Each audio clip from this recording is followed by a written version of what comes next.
Hello. Good morning.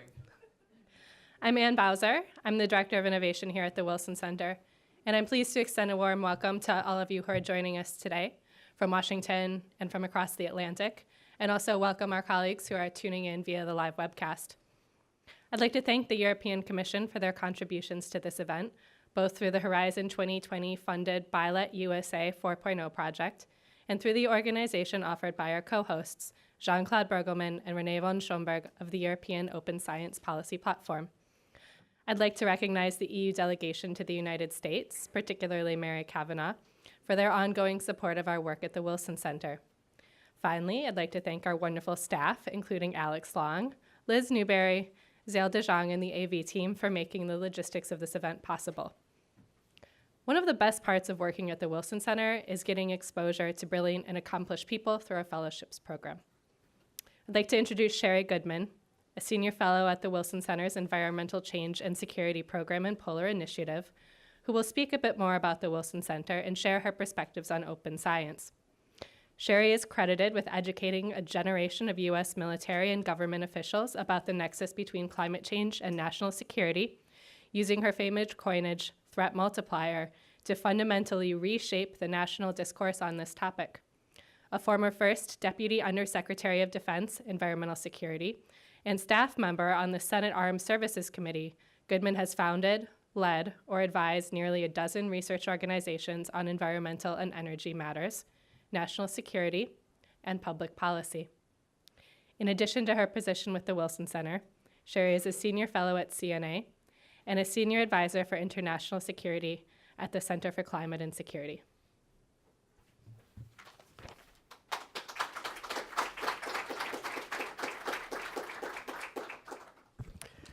Thank you very much, Ann. My mother would have really liked that introduction.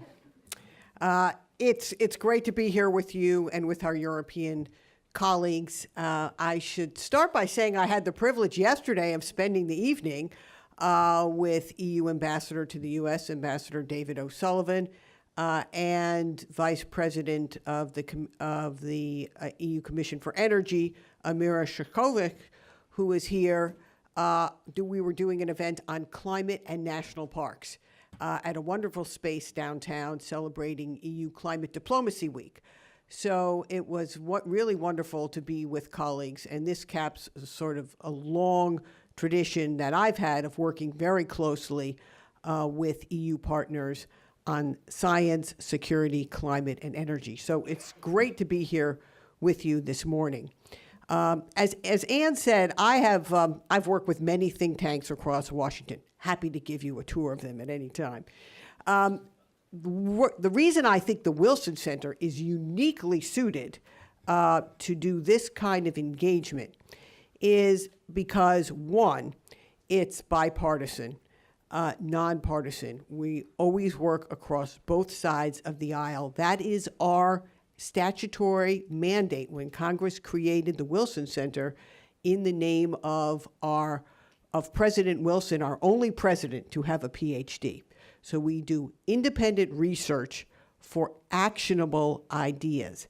So that is another important point, because I think we're here today as a group of researchers, scholars, scientists who are also all about developing sound policy and integrating research into operations. So I think those 2 points to me are very fundamental. The work of the research and the open science we're going to discuss today has to connect for policymakers and has to connect for what I say operators. As you know, I've spent a lot of time with our military, some of whom are here today, and with other organizations that are really about operating sectors of our society, and our research informs how those decisions are made.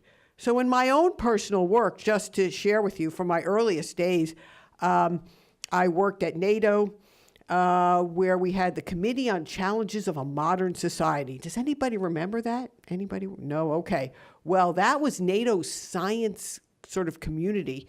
It's changed its name now, but in the 80s and 90s. And we did some of the very first studies within NATO on environmental security, climate security, back before this was even a major topic. And I've worked in my own area with scientists across the European community. When I founded the CNA Military Advisory Board, a group of American generals and admirals to understand the national security implications of climate change, we really undertook our first research by coming to Europe and understanding the research that was going on in Europe on climate change. This is now 11, 12 years ago. And then I ran an ocean science research organization called the Consortium for Ocean Research, which is primarily U.S. ocean research organizations, but we work very closely in Horizon 2020 because, of course, all ocean science research is an international collaborative effort. And now, here at the Wilson Center, we also do a lot of work where we're trying to marry the science to sound policy and to operations. And just to mention briefly, 2 other projects in which I'm involved here that sort of connect this open science world to policy and to operations. One is a project we're doing here with NOAA, the National Oceanographic and Atmospheric Administration, and UCAR, the University Corporation for Atmospheric Research, which is our consortium for atmospheric research on improving predictive capability for disruptive weather and water events. And there's definitely an international component of that, and the open science community is really, in many ways, a key piece of that. And so that's very important. And also, we have a lot of work in our new Polar Initiative here at the Wilson Center, which has been going at a very fast pace since it launched here just over a year ago. And we bring in scientists and citizen scientists from across the Arctic on many of our engagements because they are sort of fundamental to understanding change in the Arctic. So with that, I would say I think it's very, very important that you're here today. I thank you. I thank our EU partners for engaging with us, even at this contentious political time in the United States and in many European countries. I think it's very important that we continue to do the important work of sound science and enable more and more people across our planet to be participants in it, because that's how we make fundamental and lasting change. So I want to thank you all for being here today. I look forward to learning from you throughout the day as well. And now I would like to welcome Mary Kavanagh, the Minister Counselor for Research and Innovation at the EU delegation to the United States, to offer her remarks. Thank you very much, Mary, for your partnership with us.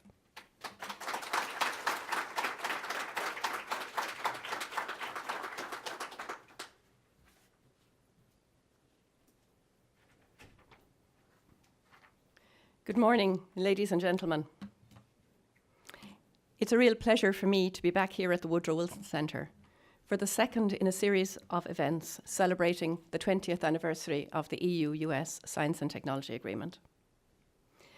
Our Science and Technology Agreement has served as a framework for transatlantic research cooperation over the last 2 decades in areas as diverse as autonomous vehicles and mapping the Atlantic Ocean. Indeed, the last time I was here, just at the beginning of this month, in fact, it was at an event to celebrate our cooperation under the Galway Statement on the Atlantic Ocean Research Alliance.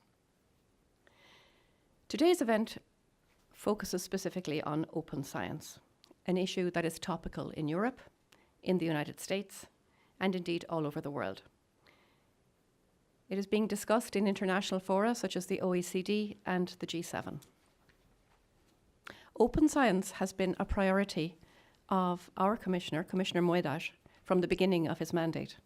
And it's part of his vision for European research.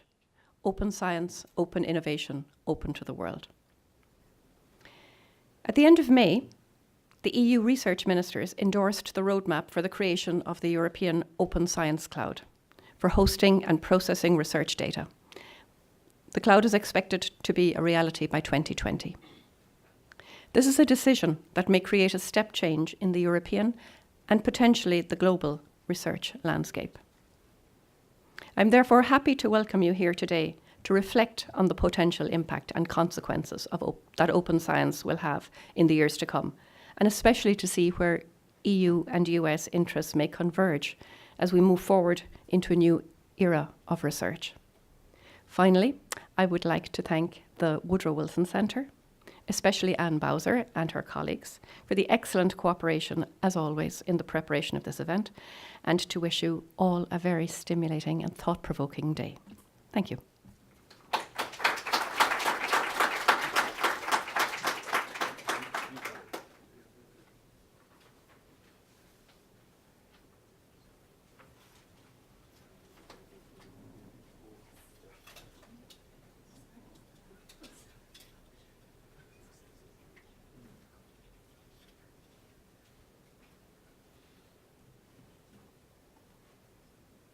All right, thank you very much, both of you ladies. And I would like to now invite our first round of panelists to the stage to discuss policy. And I would like to thank Heather Joseph, who has agreed to moderate. Heather is the Executive Director of SPARC, which is the Scholarly Publishing and Academic Research Coalition.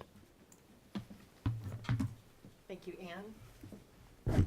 Got our panelists here together. Great. Thank you so much to the Wilson Center for inviting me to be part of this program today. It's an honor to be on the stage with my friends and colleagues here on the panel. The goal of this particular session is to explore from a high-level policy perspective, but as we'll see, really from a multi-level perspective, the past and ongoing efforts to support open science in the US, the EU, and also in Canada. As an outcome of this panel, one of the things that we really want to have happen is to get a better sense of where open science, the understanding of open science, the development of open science, and the deployment of open science actually is in various places around the globe. The pace of development is far from even around the world. It's very advanced in some geographies, as we know and as we'll hear more about today. It's also more advanced in certain disciplines. And that's not surprising because I think the understanding of open science, of what it actually is and what its potential is for transformation of our society, is still also uneven around the world. But as we're all keenly aware in this room and watching on the webcast today, research is a global enterprise, and collaboration is key to its ultimate success.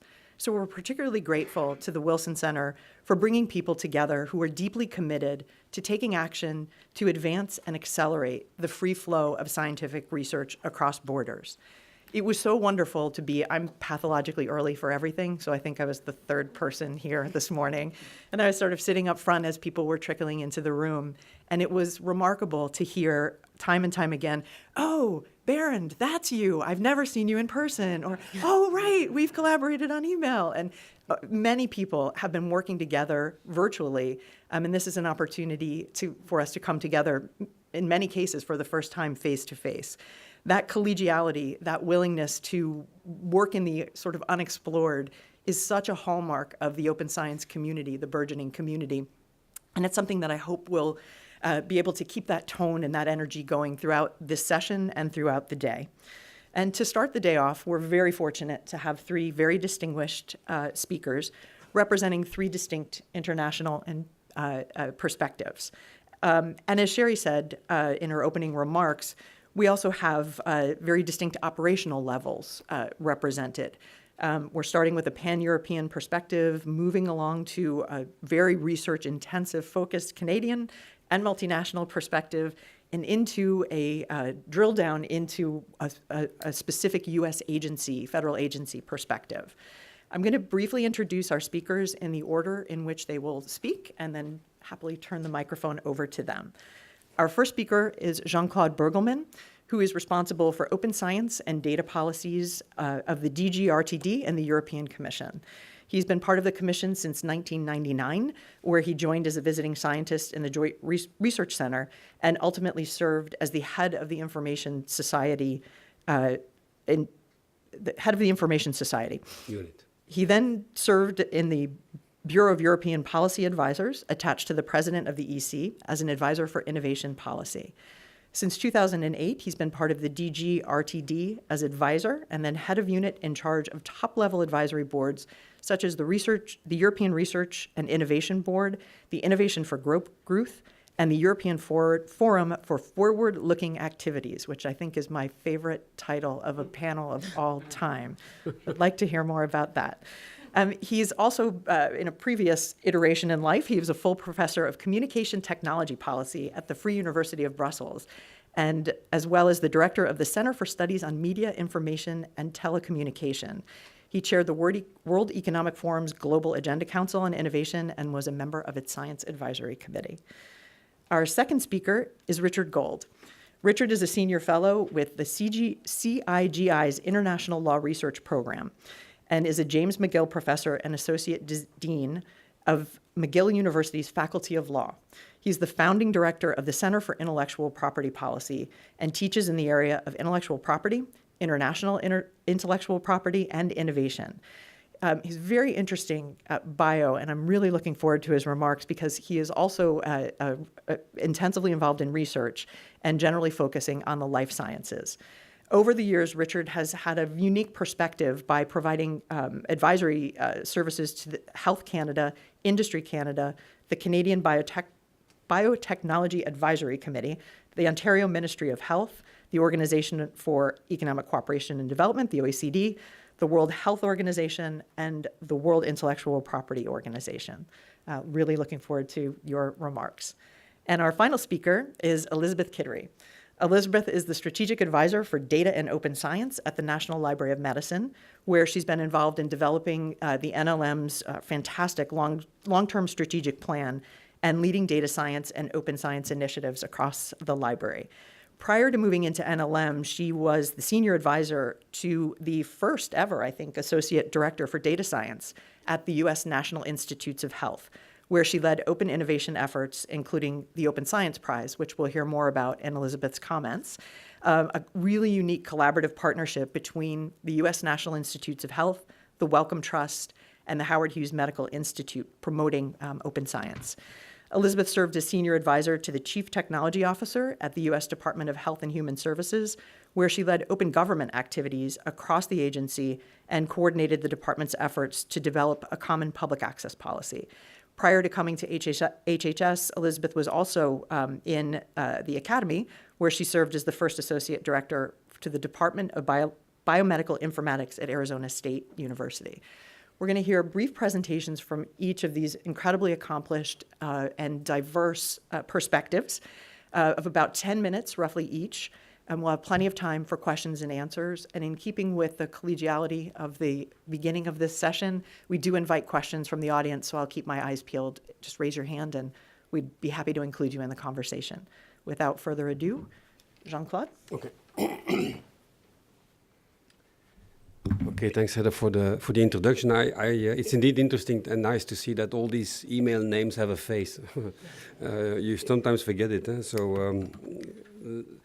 And let me say you that this European Forum for Forward-Looking Activities, which I had the pleasure to share, which you like so much, and it's a copyright name, by the way. It's it was another way of saying foresight, because our Director General did not want to have, my boss then, in those days, did not want to use the term foresight because he thought it was a bit of a wiki-wacky science, and he said, oh, I don't like that term. So then we came up with this name, European Forum for Forward-Looking Activities. It sounds like a sports league, EFFL, but anyway.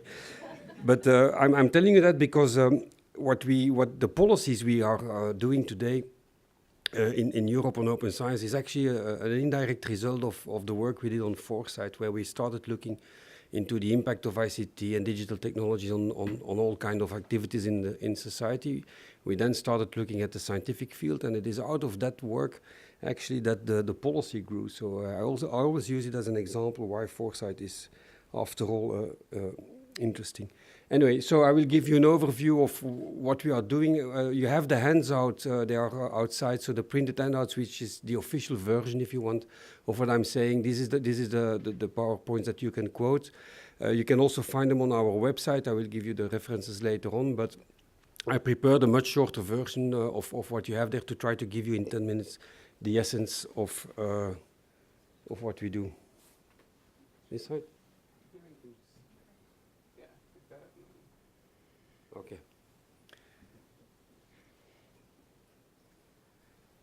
So the view, what is important, of course, is the view we have on where science will go. And the view we have on where science will go is that, and this is something we did, so we made an exercise on where do we want to be in 2030. Well, we think that by 2030, open research data will be an instant available renewable resource for research and innovation.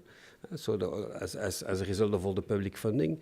We see it as being enabled by immediate open access of the whole life cycle, so not only open access of publications or data, but we think that open science is much more than that, and that in the foreseeable future it will be the whole life cycle of research that will be open.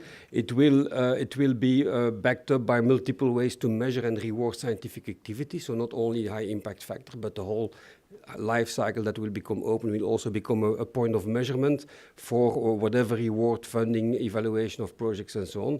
And we think that, but this is not the official version, but it is underlying, of course, that we think that science will evolve a little bit like in software, where you have a continuous stream of new improvements of software in beta versions, and that by making them constantly available, you get constant improvements. Okay, that's a bit of a vision, but you see the picture. So open science is much more than open access. It is the whole life cycle that becomes open in real time and will allow, because that's the important, it will allow reproducible science. 60% of the papers in Nature cannot be redone because of the data are not available, because the data cannot be found, because the data links are disappearing.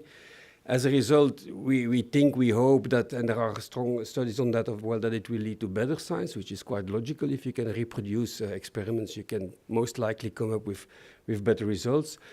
A strong argument for us in Europe is that it is a better return on investment of the public money in science. The total budget for research in Europe is around, publicly funded research is on a yearly basis, 140, 150 billion.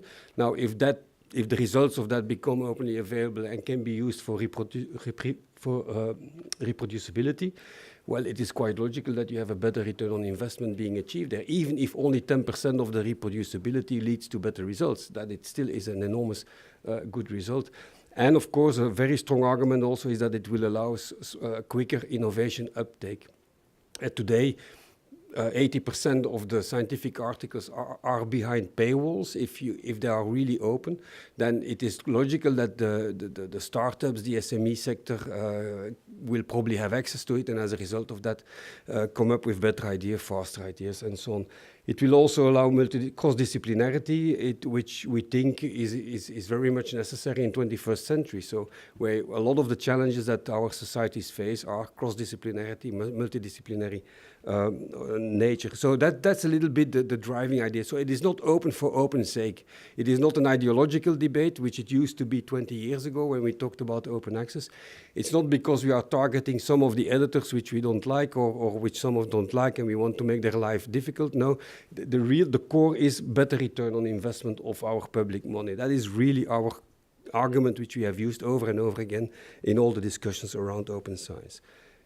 That has led, as a result of that, as Mary said, our commissioner decided in 2016, after a long deliberation across Europe with hundreds of discussions on 8 priorities that he would want to realize in his mandate, which you see there. First of all, default fair data sharing / open data sharing across Europe in 2020, and for the European Commission from actually last year onwards, meaning all publicly funded research should become openly available in a fair format.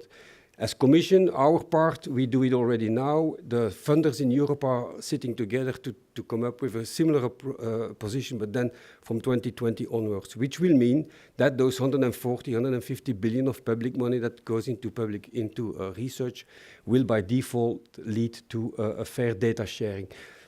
Always bear in mind, as open as possible, as closed as needed. So if there are reasons for privacy, security and defense and so on, not to be in the open. Of course, you can opt out of the default policy, but not of the policy to make the data in a fair format available.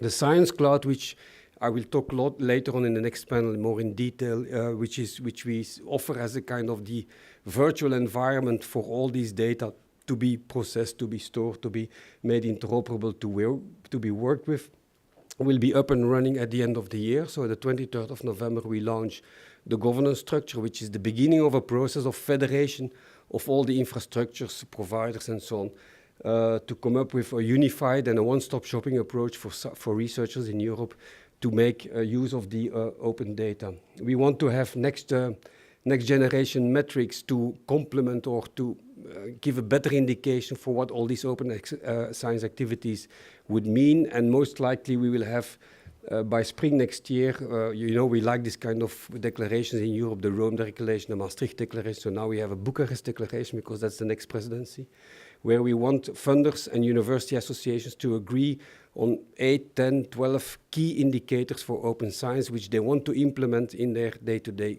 practices as funder or as education. Default open access for publications, it's for the Commission, it's already going on since a while. It became across the whole program for 2017, and this year we will launch our own publication platform as a funder, similar to what Gates Foundation does, the Wellcome Trust does, and so on. So we want to provide the scientists that work in our programs to an additional platform for standalone scientific peer-reviewed publications.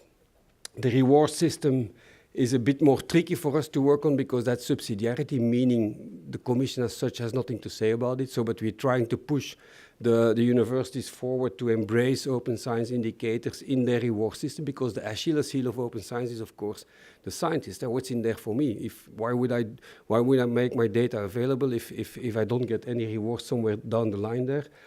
Research integrity, we are working on that. I'm not going into all the details. Education and skills, a big issue there, because we assume that if all this data will be openly available, well, our experts assume, then the shortage of data scientists is around 500,000, if you would take today as a baseline. So these are all the things which we are working on. So but the most important part are the 4 or 5 first ones of it. What is important for understanding. And we will go in the next framework program, which starts in 2020. We will even push it beyond open access and open data. We make the DMPs, the data management plans, will become a default requirement, and so on and so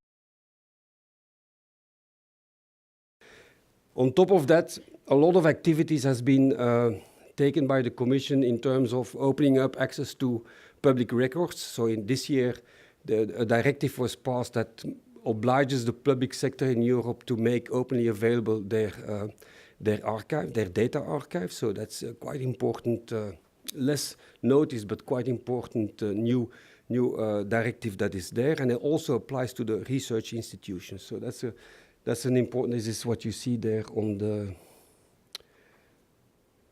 third line.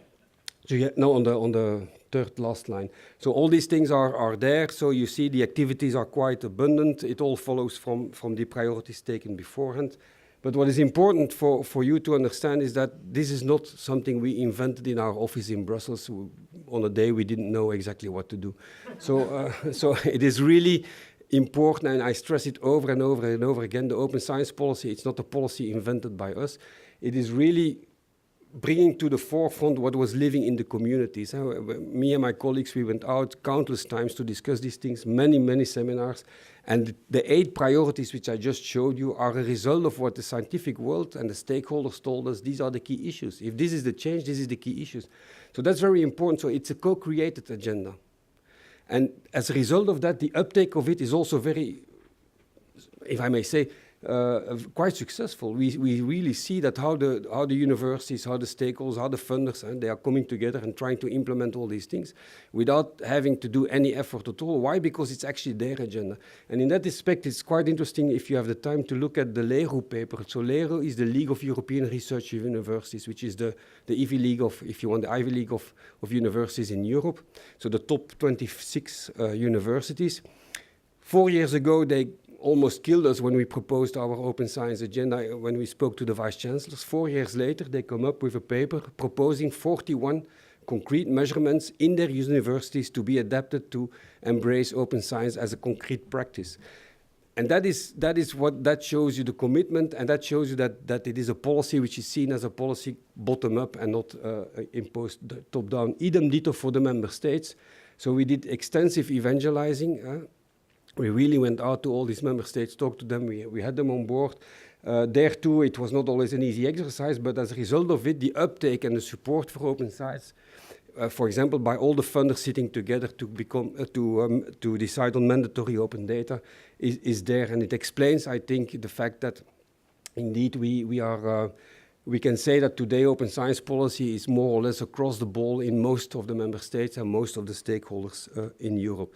So I wanted to stress you to that it is not a typical invented in Brussels policy, but on the contrary. So winding up, we are perceived in Europe as being quite well ahead with open science policy, which is fine.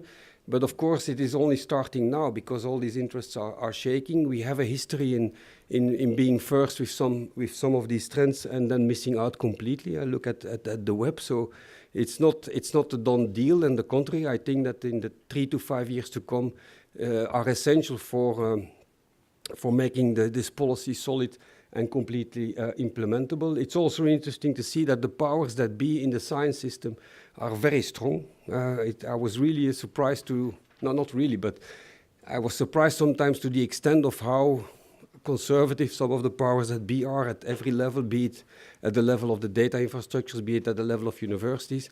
And then, of course, lastly, the most important thing is that the scientists themselves, they are not always that on the ball as you would expect. So scientists like intellectual disruptions, but not institutional ones. What is in there for me? And that's why this LERU paper, where the top universities propose themselves to come up with rewards and incentives for open science, is so important. So in a nutshell, these are the lessons which we learned. So it's an ambitious agenda. It is co-created. It goes forward on many levels.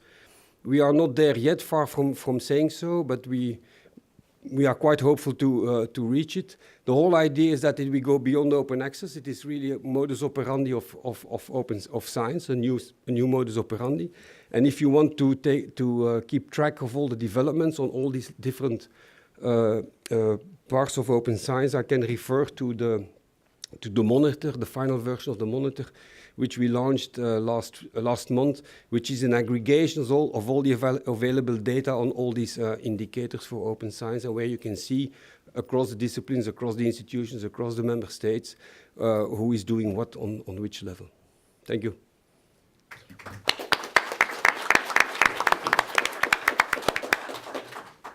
Richard?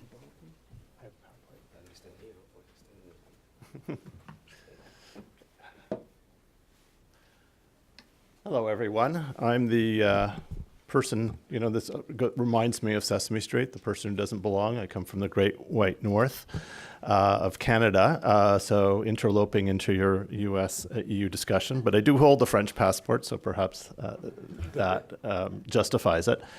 And in this South Park political moment, I come to blame it on Canada.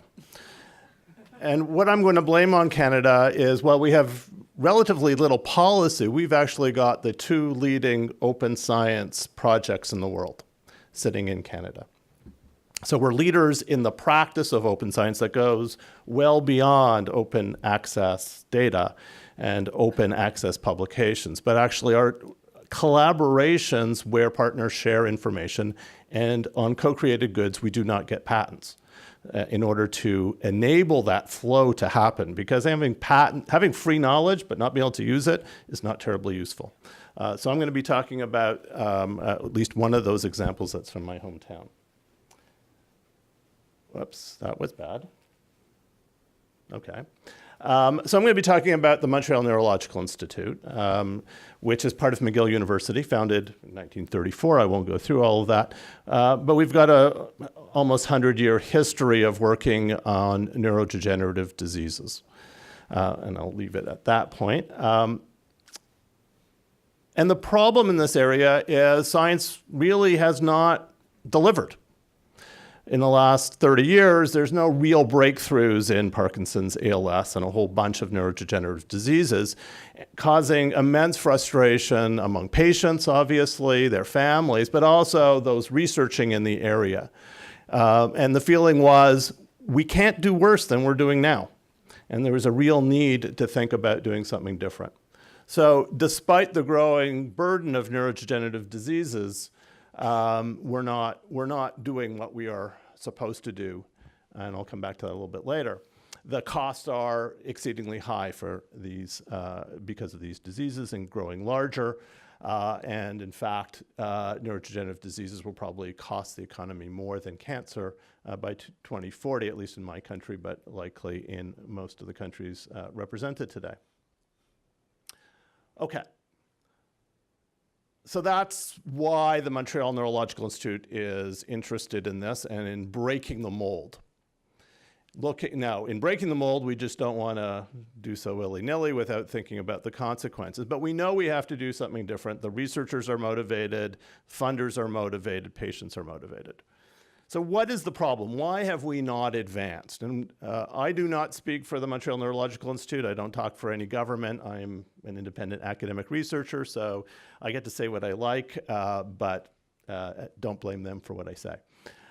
There are three factors that are underlying the crisis that I think the Montreal Neurological Institute is just observing one small part of. I think this runs through not only the life sciences, but into many other fields, but particularly acute and life sciences. One is increasing costs. And these costs have been going up probably for centuries, but at least they've been mapped out in the United States since at least the 1950s. And it's not only increasing, it's increasing exponentially. So this is just a graph of costs of bringing a single new drug to market. Lots of controversy about how these data were collected, but they were collected consistently from the 1970s forward. And if you look at the last line, you see that these costs are increasing exponentially. That is, to bring one molecule to market is going up exponentially. We can also look at the other side, the consumer side. The cost of purchasing a molecule is going up exponentially. And so on one side, and I can show you 10 more slides on it if I had time, we know that costs are increasing exponentially and have been for a very long time. At the same time, one would think, okay, well, they cost more because we have more researchers and they're doing more productive work, so we're getting more out of it. The opposite is true. Per researcher, we are getting less out of each person. So we put more money in and we get less. So if you look on the blue line, we've got evidence that researcher productivity is going down while the number of researchers is going up. And if that was in one field across all fields, sorry. If you look in agricultural biotechnology, you see the same thing. If you look at new molecular entities, you see the same thing. If you look at cancer, heart disease, breast cancer, all the same thing. This is across the board studies using multiple methodologies, using different data sets, all coming to the same conclusion. We are getting less productive. Now, the way we've kept up is by pumping more money in. That is the first point, exponentially growing, but that's not sustainable. So we're reaching a point where, in fact, overall research productivity is declining. Now, the reaction to this is, at the same time, the number of possible ideas is going up because the number of papers still coming out have been high because we've been pumping more money in. But industry can't keep up. The possibilities require so much money to investigate every single possibility that, in fact, industry and researchers are going narrower. So while the possibilities expand, the reaction to contain cost is to narrow our focus. And so if you look at the bottom line, the number of possibilities is given by the black line going up. The actual number of innovations measured by patents is the red line on the bottom. It's fairly consistent. So while we have exponentially increasing possibilities, we're not exploring them. Another example, and this comes from the Structural Genomics Consortium, if we look just at kinases. So there's a fixed number of kinases out there. And we can look at research papers on these things. And one would think, okay, well, all of these should be equally explored. There's no particular reason to pick one over the other. But if we look at the history, and if you look at the blue line, right? These were ordered. These are number of papers per kinase. So you'll see there are a whole bunch on the left side that have been investigated many, many times. And then there are a whole bunch that haven't. Okay, you would say, well, that was just a snapshot at one point. Surely later on, we take a risk and we investigate new things. No, because the 2009 data are exactly the same thing. So, why investigate something new when I can do the thousandth paper on a kinase? This is because we're risk adverse, because the costs are high. If we look at, again, patent data, and we look at how creative we are, none of this is my data, by the way, I'm stealing it from other people, but it's open science. As long as you attribute. I did. The line there is indicating how uncreative we are, right? So you want that number to be as low as possible. This is looking at patents, and I can go in the methodology. But what you'll see is in the 1950s, most of our research was actually somewhat out of the box thinking. About 30% was in the box thinking. And since then, we've gone the opposite way. About half of it now is in the box and half of it's outside, and we're going in the wrong direction. Another study looking at similarity of drugs. As we go through time, drugs, new entities coming on the market are becoming more and more similar. That is less and less innovative. Okay, so we have a whole bunch of data showing 3 points. Costs of research are increasing exponentially. Researcher productivity is declining. And as a result, researchers and firms are narrowing the scope of what they research. So we're going to be spending more and more money to get less and less. And the trends are in the wrong direction. So this has led the MNI, as I said, to think about what it's doing. And it sees that, again, not as an ideological tool, but as a practical tool to overcome these costs. That is the duplication involved, because researcher A does this and then doesn't share the data with researcher B, so they have to recreate it. We have a decrease in diversity in terms of the types of skills that are coming together, because there are all kinds of barriers. Negotiating contracts with the universities where IP is at stake generally takes 6 months to a year to negotiate a single agreement. If we can wipe that away and decrease transaction costs, then those small firms who say, I don't want to deal with the university because I don't have the resources to negotiate, might say, yeah, I'll do it. And we've seen the power of standard form contracting in the UK, for example, with the Lambert agreements. So the point is, how do we do all this? And the thinking from the MNI is simply, as a practical matter, we need to share data more, and we can't allow IP to put a barrier in terms of cooperation, increase costs. So there are all kinds of things that the MNI has. One is this drug discovery platform. So they have iPSC cells that they're using with pharma. I don't have much time. Whoops, I went too quickly. So they have a whole bunch of tools. They have access to patients and patient data. They've got these iPSC cells. They've got IPS cells. They've got genetic data. And the idea is, how do we bring these together, increase the diversity of actors working with us by bringing down transaction costs? So they've gotten significant philanthropic donations because of this. They've got firms like Takeda coming in and said, okay, because you're open access, we're going to invest in you.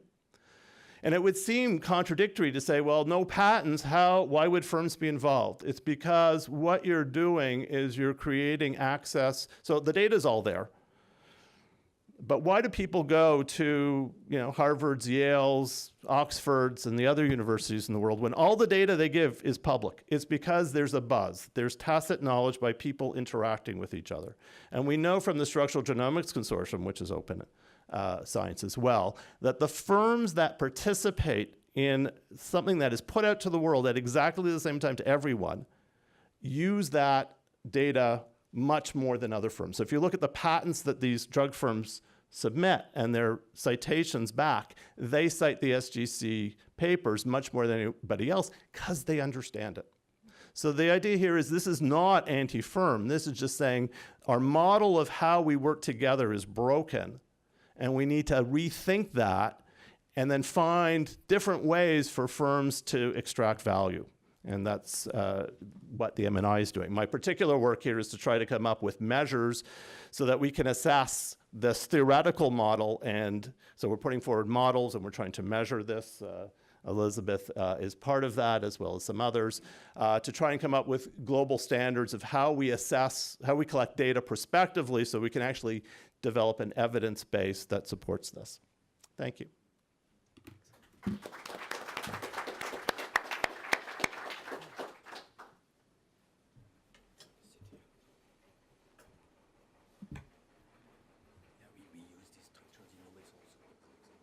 Well, they're also in Europe. Great. It's a pleasure to be here to be able to share some reflections on open science.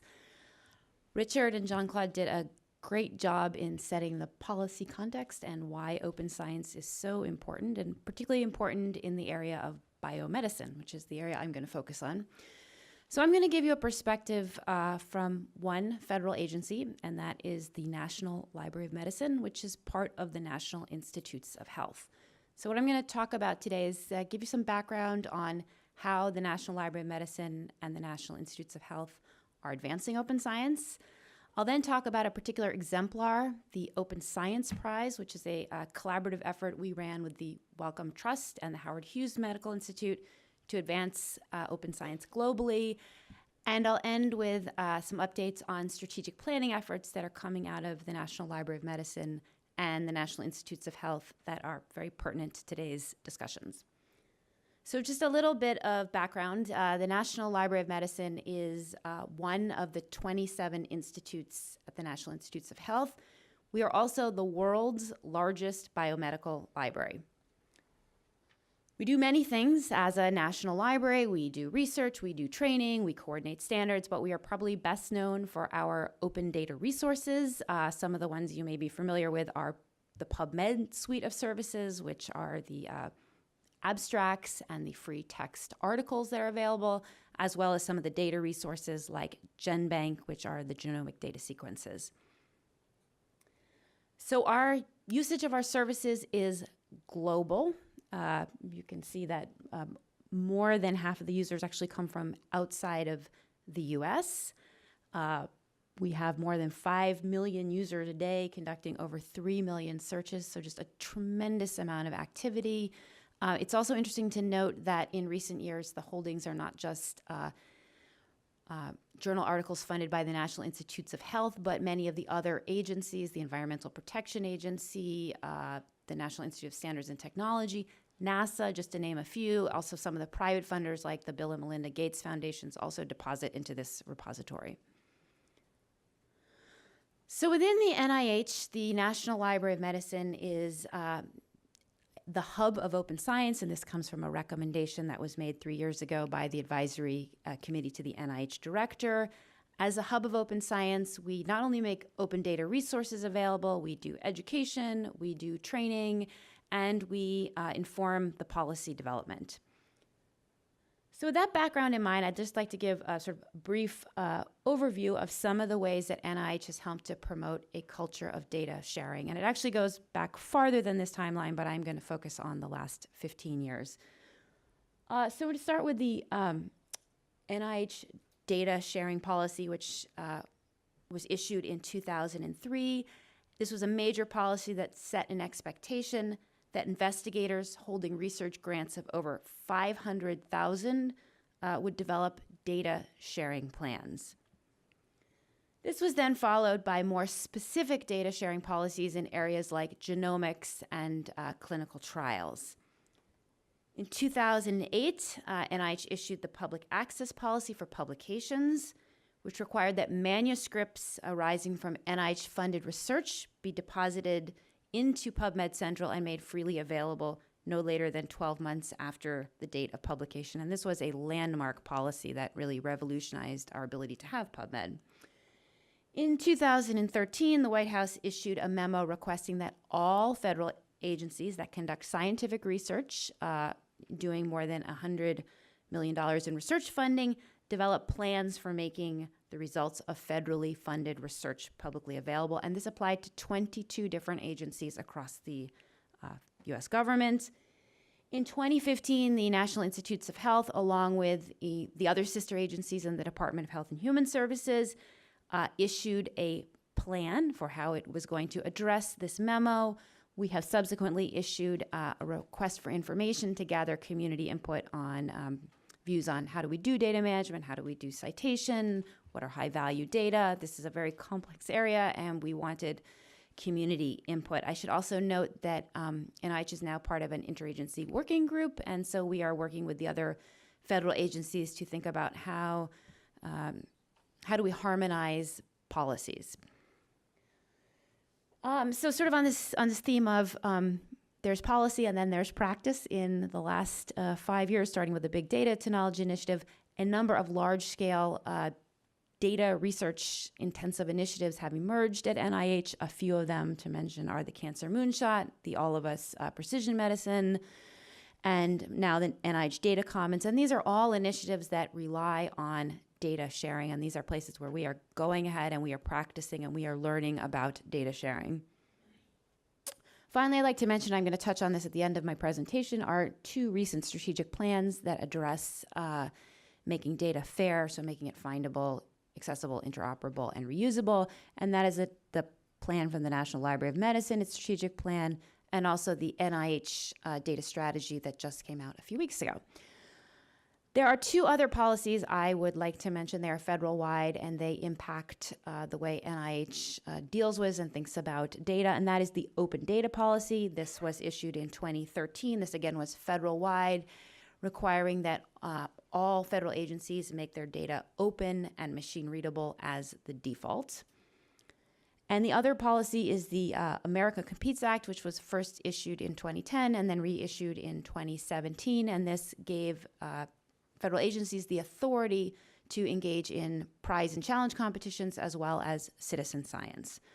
So that gives you a sort of very quick snapshot history of policies that have emerged to promote and advance open science.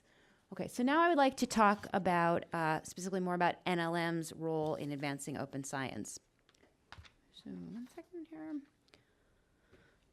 Just find out where I am. Okay, so our user base is international, as you saw from the earlier graph, and we rely very heavily on collaborations, international collaborations, to expand access to our holdings. There are 2 I'd like to mention that are relevant to today's discussions. So the first is a partnership between our PubMed services and PMC Europe, and this collaboration allows us to expand the holdings of both of the collections, so both the abstracts and the free text articles. The other collaboration, and this is actually a 3-way collaboration, is the International Nucleotide Database Sequence, and participating in this are NCBI's GenBank, the Databank of Japan, and the European Nucleotide Archive. So I'd now like to focus on a very specific example, and this is an example that is in the open innovation space. So this is really in the space of co-creation. And I mentioned earlier that the America Competes legislation, which was passed in 2010, enabled federal agencies to engage in open innovation activities like prize challenges. So this prize challenge was a collaborative effort between the National Institutes of Health, the Howard Hughes Medical Institute, and the Wellcome Trust. And I share it because it's really, to me, an exemplar of how funders can collaborate to promote shared policy aims. So I'd like to go into a little bit of depth about it. So the aims we were trying to advance were trying to understand what would happen and what could be created from open data sources, and what would happen if we gave solvers financial incentives to use data to create products and services. We wanted to be able to showcase what could be created. We wanted to see if we could stimulate innovation through a new funding mechanism. So one of the beauties of challenges is they are more agile and flexible than a typical grant or contract. We want to try to engage new types of solvers that wouldn't apply for government grants or contracts, but these would be like citizen scientists, maybe those from businesses. And finally, we wanted to foster international collaborations in open science, both at the researcher level and at the institutional level. So a little bit about the challenge. The challenge question was, We challenged solvers to develop prototypes of products, services, or tools that could benefit biomedical research or public health based on open data. And we ran this as a two-phase competition. In the first phase, we asked solvers to give us their best ideas. We reviewed the ideas. We chose 6 winners. We gave each of the winners $80,000 per team. In phase 2, they had 9 months to develop a prototype. They came to the NIH to showcase the prototype. Actually, Heather was part of that. We gave the winning team $230,000. And the interesting requirement of this prize was the teams had to be international. There had to be at least 1 U.S. solver and 1 solver from another country. So as you can see, the submissions to the prize contest were many. We had 96 submissions received. This accounted for 450 solvers from 45 countries spanning 6 continents. This represented 100 different entities. So really, as you can see, very, very broad interest across the globe in open science. We had a number of terrific submissions. There were 6 that we considered winners, just to give you a sense of the kinds of things that can be developed through open science. These 6 included a tool for tracking the spread of epidemics across the world, a tool for tracking worldwide environmental exposures, a tool for extracting public clinical trial data from FDA and then being able to share it with other sources around the world, a gaming resource for identifying neural pathways, an automated tool for searching an international rare disease registry, and then finally an international tool for modeling disease versus non-disease states in the human brain.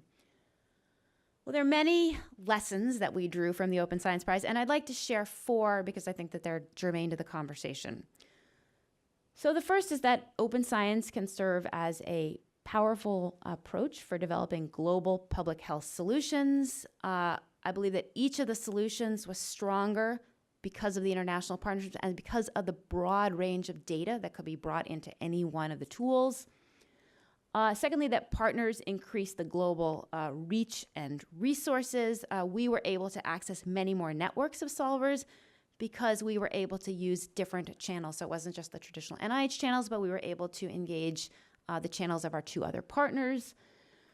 Third is that prizes are a great way to shine a spotlight on issues. We did a lot of marketing and there was a lot of publicity, and it really got people to talk about open science. And what I liked with the exemplars is it got people to see what is open science. It wasn't just theory. Now it was actually examples and tools and usable things. But finally, I would like to say that prizes are very resource intensive. We're often asked, are we going to do another one? And it's certainly not out of the question, but there may be other ways to do this at scale. And I'm not sure how well the prize challenges scale, though they're terrific for shining a spotlight and creating exemplars. All right, and the last thing to say is that the 3 funding agencies put together a paper. So if you're interested in learning more about the Open Science Prize or you'd like a roadmap for how to do it, this is a very nice piece that summarizes the lessons and also how we did what we did. So for the final part of my talk, I'd now like to address some of the strategic planning efforts that are coming out of the National Library of Medicine and the National Institutes of Health. This strategic plan was recently released and is strongly focused on open science and data science, and I'd just like to share a few of the very particular areas where these themes are coming up. Let me see, I went back one slide, okay. So in the area of accelerating discovery and advancing health through data-driven research, and I think Richard gave us some terrific arguments why we need to be doing this in the neurosciences and cancer in a whole lot of areas. And a lot of this can be done through fostering open science policies and practices.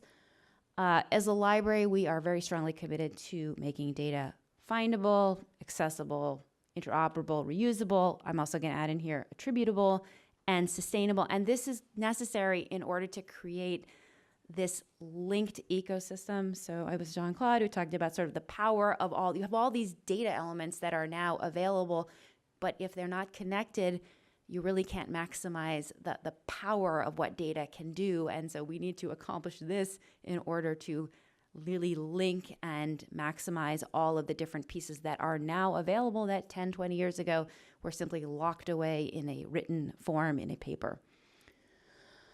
The third goal of our plan I'd like to quickly touch on is building a workforce for data-driven research and health. And a very key aspect here is assuring data science and open science proficiency. So policies are a very important step. They're an important lever, but it's not enough. It's not going to create that culture of open science.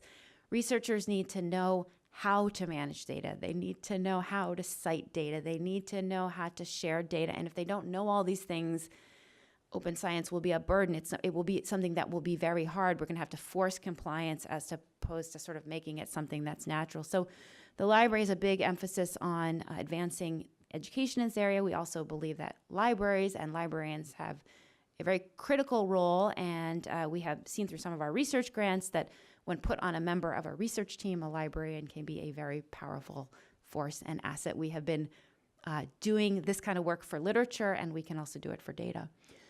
So I'd like to just end touching on the NIH Strategic Plan for Data Science. As I said, this was released just a few weeks ago, so hot off the press. There are 5 goal areas for the plan, but the final area, stewardship and sustainability, is really focused on open science. And as part of this, NIH wants to develop policies for a fair data ecosystem. There's work being done right now through the Office of the Director in developing an NIH data commons, where we are pilot testing a number of different ways of making data fair. So with that, I am delighted to have shared some perspectives from the National Library of Medicine and from NIH, and I look forward to the thoughts and the discussion and the panel conversations.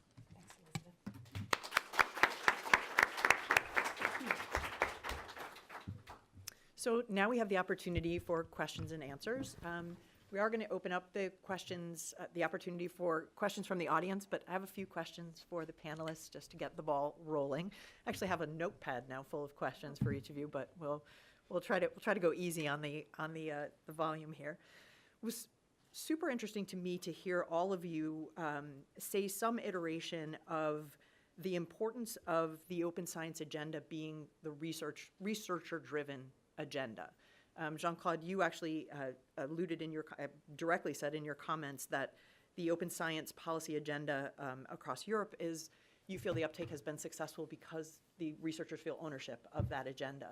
And then Richard and Elizabeth, in both of your presentations, I think you illustrated that sometimes policy can follow practice, and that when the community is already engaged in open science activities, the opportunity for perhaps a smoother road to hoe in terms of putting policies in place can follow. I'm curious to hear your sort of responses to this. Is this a strategy that you think that Canada, the US are following? Are there things that we can learn from the European experience in particular? And I wonder if there's any advice that you might have in turn for our two panelists in terms of thinking about policy constructs on top of open science practices that are already in place. Anyone can start. Okay, so well, I don't think it's up to us to give advice on because it's a different political context here. I'm not talking about the day-to-day politics, but the construction of the country and the continent in this this time. So we actually we looked very closely to what NIH was doing. We tried to understand this as well, and then we looked what was happening in Europe. And for example, the example that was given in the medical field, we have something similar in Europe, which is the Cambridge. No, I forgot the name. Yeah, Structural Genomics Consortium, which you also cited, which was when we came across that 4 or 5 years ago. We said, wow, this is fantastic. If in that area this kind of open data sharing can take place because of an economic rationale and a productivity rationale, that was really where we flipped it. And I think that, as I try to say, that the most important argument is in my view the return on investment. So it leads to a better result of what we put, the billions we put in science, and a better productivity, and which doesn't mean only increase of articles, but also more, it leads to better and more science. That is really the important message. But to wind up, we of course, we have in Europe, it's a different political constellation, so we try to come up with a generic approach. And whereas here the field seems to us much more driven by the institutes, but the power your institutes have is not comparable to anything which we have in Europe. So that explains, I think, the variable geometry. Comments? It's clear in Canada it came from the ground up. The structural genomics being the first one, but clearly industry was involved. They're the ones who recognized the opportunity, and they're the ones who insisted on no patents. It didn't come from the researchers at first. The biggest barriers are the universities, because, and I think that goes back to Jean-Claude's argument about institutional structures. What we found, we did a survey last summer of about 1,200 researchers around the world in the life sciences, and what we found is if it's imposed from the top down. So if the government says you must do open science, there'll be lots of resistance.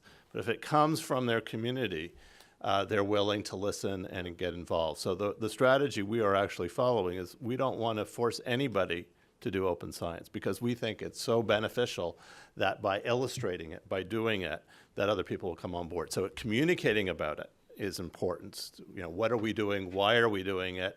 Holding ourselves to metrics is really critical to getting the research community on side. And they're the ones who are lobbying the governments. The governments are behind in Canada, but our chief science advisor, you know, has recently said things good about this, but the governments are watching what we're doing rather than the other way around. And I think that's why the community is involved. The philanthropists are involved. So we certainly are doing it from the ground up. And I guess I'd like to say that we've seen with our experience with PubMed Central, the database of the free text articles, that funding policies can work.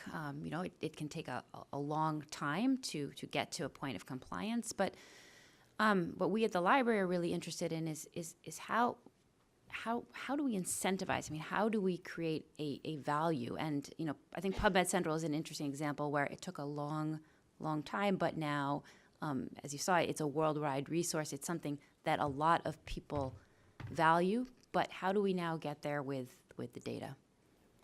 Let's talk a little bit about incentivizing and ideas for perhaps moving the needle in terms of not only requiring or not just requiring people to put into practice open science actions, but actively rewarding them. Where are some fruitful avenues that we can look to maybe move the needle on actually rewarding things other than high impact factor papers, for example, which seem to be the most prevalent measure?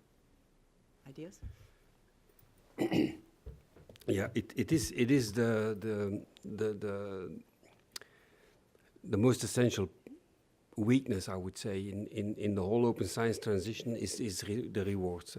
As I said, if the what's in there for me question as a scientist is vital. So if there is nothing in there for me, meaning for my career or for how I get my funding, it will always take much more time than that we would like, because I tend to share what you said. We have to show the benefit and then it will follow, but it will take a lot of time if we want to get this across the board. Now, in terms of incentives, it's relatively easy and at the same time not. But no, really, because if imagine we would not be, you would not have to publish in articles in order to go for tenure track or for funding. Well, I'm sure the whole publishing system would certainly decrease with a factor X, because why would you do it? So if you want to incentivize open science, we have to make sure it becomes a formal criterion in tenure track and in getting funding. We will try to introduce a few of them in the next framework program.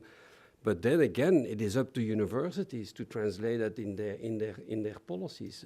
As a funder, you can only stimulate it a little bit. It is mainly the universities who are in the driving seat there to reward it. And there, I think the argument we like to use to them is that by granting more activities and only the end of the cycle, which is the publication, as a valid scientific activity will allow you to have a much more calibrated recruitment and promotion policy too. You can have a fantastic data producer professor who is bad in writing and vice versa, but I would say so that in the future we have all this kind of, we have research professors and teaching professors. Maybe we'll have a third and a fourth category in the future, and that's probably the way forward. I loved your phrase, liquid science. You were describing sort of a continuous open flow of scientific communication versus simply a static point in time where science is communicated and that article is the be-all and end-all. But I'm curious how this fits into the approach which you are talking about. Yeah, because if you're dependent on the researchers to implement open science practices first and policies to follow, but the rewards aren't there, why would they do it? Why are they doing it? Because it works. The SGC has done 25% of all the structural genomics in the world. They are in high impact journals. They have higher reproducibility than almost everybody else. So you want to do that. If you're a senior researcher today, your goal is to get published quickly. Open access journals, especially ones, I mean, the MNI just brought in using the F1000 framework, you get your stuff out there within days. And that's more important to them than it is being in a high impact journal. The junior professors, so if we look at postdocs at the SGC or otherwise, they're the ones who are pushing open notebooks. And they're making research collaborations that they never would have before. They're getting invited to conferences they never would. So their career prospects, they think, are better. The other thing is that the MNI, the funding that's coming in, half of it is attributed as a carrot. So there's no one is forced to do open science, but if you do open science, we'll give you money for your lab, we'll give other things. So there are things one could do. For PhD students, most of them are not going into academia because there aren't those positions. If we can break down the barriers between the university and firms, because IP no longer limits publication of theses, they have a world of opportunity. Their job prospects, the number one worry of certainly my students as associate dean is, will I get a job? Well, if I give them more opportunity to go into labs and experiment, the chances of them having a career go up. So there are tons of micro incentives. We do have to get the tenure system right. That is a concern, as well as granting agencies. But Research England, for example, is taking a lead. They're going to hold a workshop this fall. They're working with us on it. Where they're going to be bringing together NIH, the government funders, but also philanthropy, which are much more nimble, right? Wellcome just came out with a call for open science a couple of weeks ago to come together and figure out, how do we do this? How do you actually measure the results of open science when it's, your data, you might not get the publication. The publication may be 2 steps down the road leading on your research. How do we count that? So there's a lot of work that needs to be done. But I think at the institutional level, there's a lot of these micro incentives, and the new generation don't think like we do. Which is probably a very good thing. Yes. Yeah, no, I was actually just going to echo both of those and say that this is definitely it's a much broader ecosystem, and it's absolutely true that we have to work with the universities that the incentives are going to be changed. But I also wanted to echo Richard's comments about sort of the new generation of scientists, and that is something we're seeing, that for a new generation that grew up on Facebook and Twitter, sharing is the norm. And I think that things are changing, and sharing is what a lot of younger scientists just do. We had a lot of conversation about return on investment, and there's sort of 2 layers of return on investment that we just talked about. One is sort of the larger metrics of pure financial investments. And Jean-Claude, your strongest argument for open science is that the ROI goes up. You demonstrated some indicators that would seem to say industry is also getting that message. Individual return on investment, though, is the other sort of avenue, right? Putting in the time as a student, as a PhD, as a postdoc, and then as an active scientist, you need to be rewarded individually. We're constantly asked for demonstrations or data on ROI, on can we show, are there numbers, are there sources? Do any of you have advice or places that are your go-to sources for actionable data that can help make the case on either that pure financial level or on the individual level that you use on a regular basis and that you might provide advice to the audience on.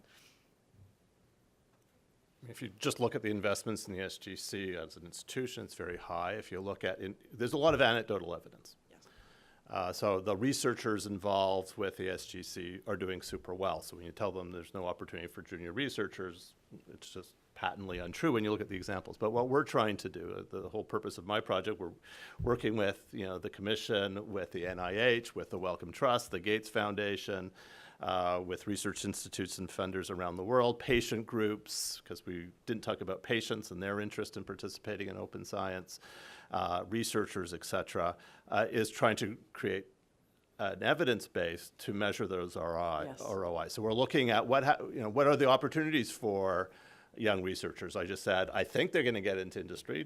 Do they get into industry? There are a whole bunch of the social science work and innovation and IP in the last 5 years has just skyrocketed. And there are all kinds of really interesting measures of economic value that have been proposed, but we have to collect the data sets to do that. There are all kinds of interesting tools using databases, linking patent data. So, for example, in Cambia in Australia has linked publications to patents. And they're able to show that these publications go there. So if we can measure the differential effect of open versus closed in the data sets going into the patents, we're also showing, at least for a firm-based. So we're developing these measures, but if you're asking, do we have them today, it's anecdotal. We'll have them in about 5 years. Okay, I guess we'll wait. Well, indeed, a lot of anecdotes around there, but that also goes for the other way. If you want to prove the return on investment for the existing system, there is also only anecdotes available. But there are many ways to tackle what you asked here. Is that first of all, you can also argue, and Barend does it all the time. You can also, and it's a good argument. You can also argue what are we losing by not having open science? And the cost of having to reproduce everything is a gigantic cost. So you have to factor that in as well. Secondly, there is this famous calculation that one of the open access publishers in Europe made by the bouncing back of articles in the subscription system, in the closed system, on a world level basis would cost around 2 to 3 million scientific hours per year in order just to keep the bouncing up and down. So that's also a cost. Another calculation that we come across is that if all the subscription articles would go in full open access, the gain made on a worldwide basis would be close to 6 to 8 billion. So that's also a figure. But then, if you go down into the argument, I think the Cambridge example is they clearly show that. Sorry, the Oxford one is clearly show that the scope of discovery of pharmacogenetics is 2 to 3 times higher, and the speed is X% lower, which means you have an effect 2 to the X.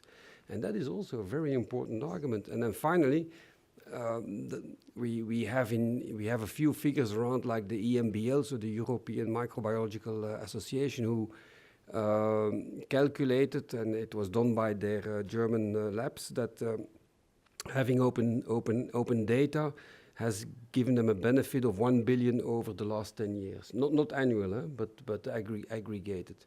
You see, so that's a little bit the order of magnitude we're talking. So if you put all that together, and we will release in ESOF, well, ESOF is the AAAS, but then in Europe, meeting in 2 weeks. It's another of these nice acronyms.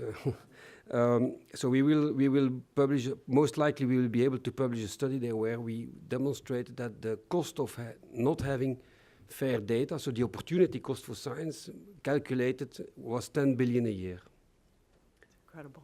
So it's quite a lot. So someone should start to aggregate this and make trend analysis out of that.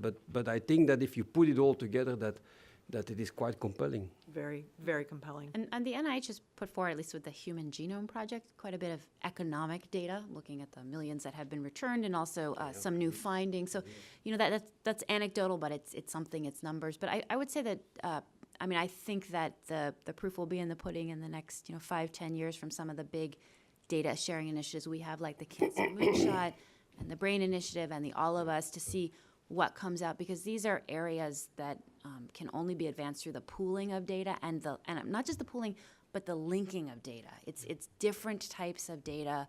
So it has to be shared across fields, and I think we'll see what comes out, and these will be benefits to human health, though they may not easily fit into an economic model. I mean, you mentioned the Human Genome Project, and certainly the Battelle report looking at the comparison of the ROI on the data that was made open during the initial phases of human genome versus this data set that was kept closed. The numbers are, incredibly striking. That's a phenomenally compelling case. Before we open to the audience, I have one more question for you all.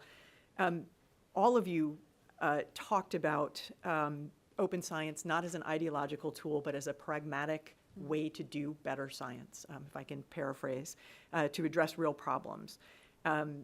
Each of you noted some iteration of we need to share more and more broadly. Richard, you in particular, though, also said we need to share more and not allow IP to serve as a barrier to innovation. Access to knowledge without the ability to use it is not very helpful, you said, which I thought was the understatement of the panel. Lovely. But concerns over IP conflicts come up time and time again when people are thinking through the implications of an open workflow, an open science environment. They're certainly raised by stakeholders all the time.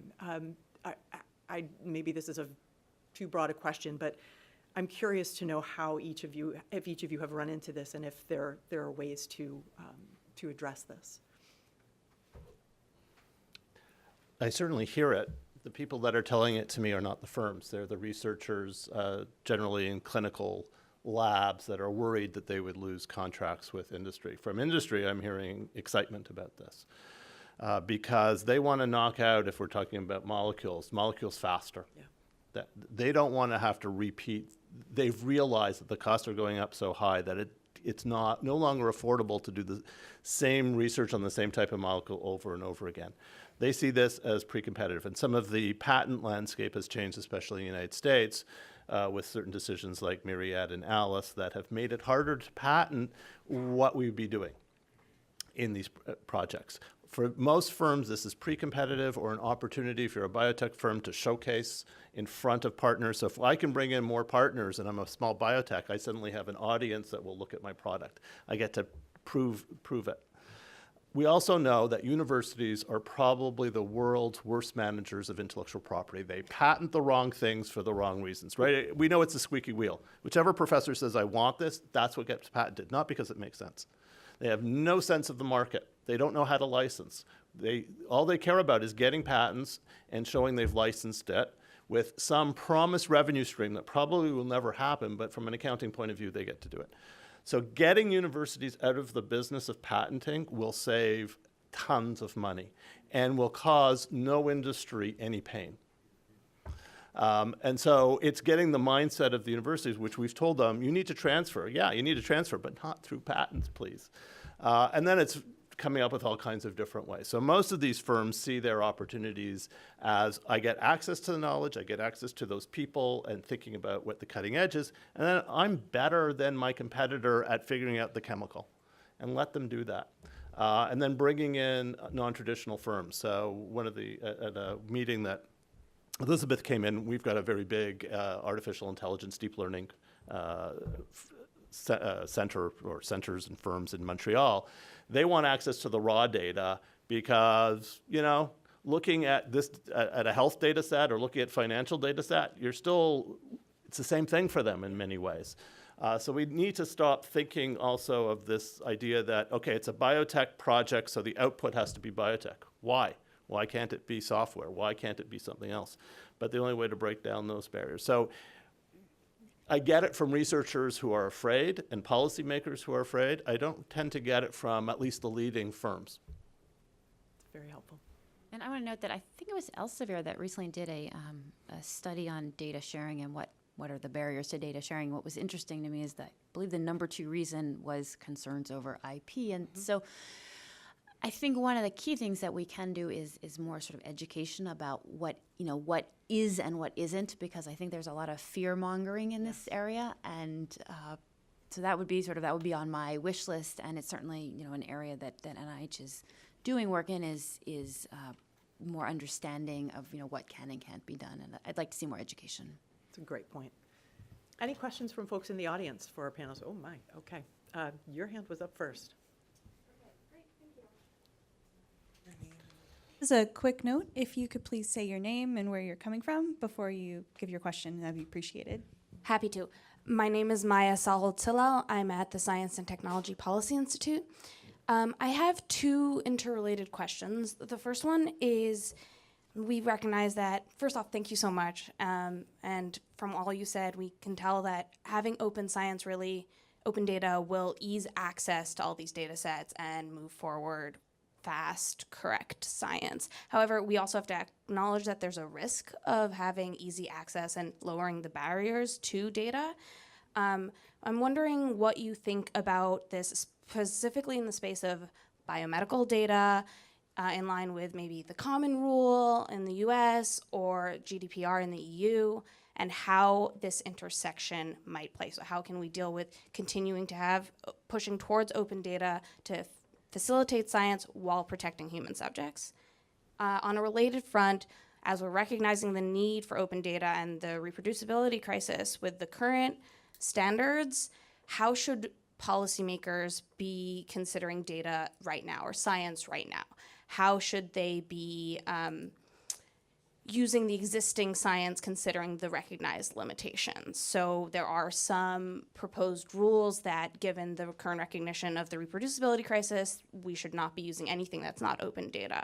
How do you feel about that, and how should we be dealing either with data that is not available, that could be in the future, or data that just simply cannot be because of the risks posed?